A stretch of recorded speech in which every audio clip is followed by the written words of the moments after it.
Pokemon Legends Arceus, despite only having been out for a few months at this point, is probably the Pokemon game that I have pulled the most facts and secrets and Easter eggs out of, to the point where I literally cannot stop making videos about them.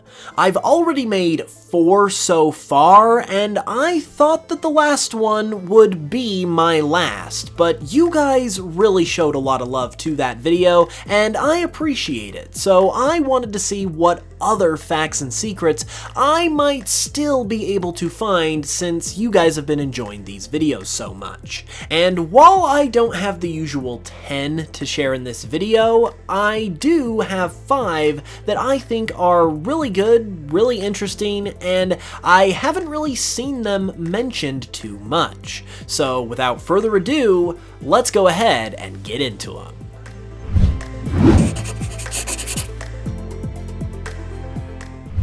Okay, so this first one I'm going to mention is one that I feel like I can't really say definitively if it is 100% intentional, but at the very least, it's a pretty cool unintentional connection. One of the most important and intriguing characters in all of Legends Arceus has got to be Kogita. Not only is she an ancestor to Cynthia, but she's also a direct descendant of the Celestica people, who were the original inhabitants of the Sinnoh region. She is very knowledgeable about all the myths and legends of the region, and one of the quests that she is tied to is the post-game quest involving the forces of nature. Kogita is the one who gives you info on the forces of nature and tells you how to find and catch them, and she also introduces you to the newest member of this group, Enamorus. She even talks about how she has a personal relationship with Enamorus and how it flies her all across the region. So Kogita clearly has a direct connection with the forces of nature, which could be part of the reason why her outfit and design is entirely colored black and white, representing Pokemon Black and White, the games where the forces of nature originated. Since Kogita is involved with much more than just the forces of nature though, I don't know that I can say that this was 100% intentional, as I said earlier. However, whether it is in fact intentional or is just a coincidence, it's a pretty cool reference to Pokemon Black and White regardless, so personally, I would like to believe that this connection was in fact made on purpose. This next one was actually brought to my attention by Nugget Toasty on Twitter, so a huge shout out to them because it's not one that I noticed because it's something that can very easily go unnoticed, but it's also an absolute beautiful attention to detail. If you pay close attention to your Pokedex throughout your adventure, you will be able to notice that the Pokedex's cover actually ages and becomes more and more worn as you get further into your adventure and fill up the Pokedex. When you start your adventure, it's nice and crisp and clean, but by the time you've completed the Pokedex, you can see that it's become tattered and worn down. This is definitely a blink and you'll miss it type of Easter egg, and it's not a detail that even needed to be put in the game at all, but the fact that it is there is so cool, and it's a great example of the attention to detail that exists within this game. Following that up is something that just seems really peculiar. I'm not gonna come out and say that it necessarily means anything, but it's interesting enough to talk about. Within the Daybreak update that was released for Legends Arceus a little while ago, a new item was released that you can buy from Ginter in Jubilife Village, and this item is known as the Unusual Shoes. Now, these shoes truly are unusual because firstly, they cost 5,000 Pokédollars, which is pretty expensive, and upon purchasing them, they are sent to your wardrobe.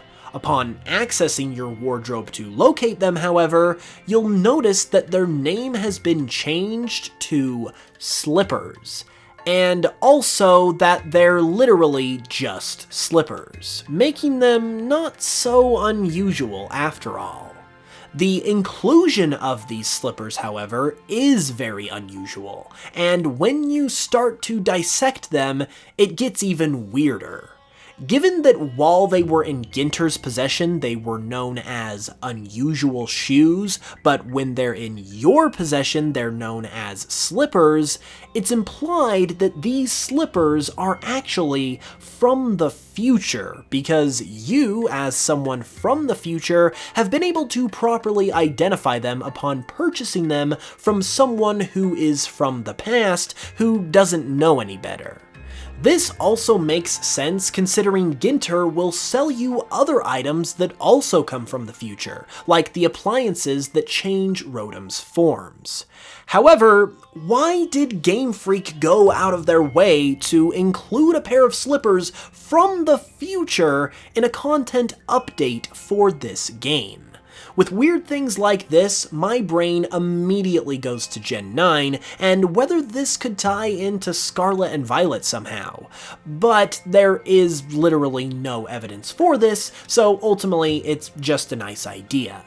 However, the Daybreak update that these slippers were included in was released on the same day that Pokemon Scarlet and Violet were announced, and frankly, this is totally the type of thing that Game Freak would include in a game to foreshadow their next one. So I could see that happening, and maybe these are in fact the shoes of some new character from Scarlet and Violet or something along those lines, but as of right now, there is no evidence to support that, and these slippers, at least until further notice, are really nothing more than their name implies. Very unusual. Another cool thing about Legends Arceus is something that doesn't even exist within the game itself. As is usually the case with Pokemon, the games will have concept art that every once in a while will showcase something interesting that doesn't appear within the games. And one of those things for Legends Arceus, which was kindly shared with me by Decidueye Style on Twitter, is artwork of Adaman when he was just a kid.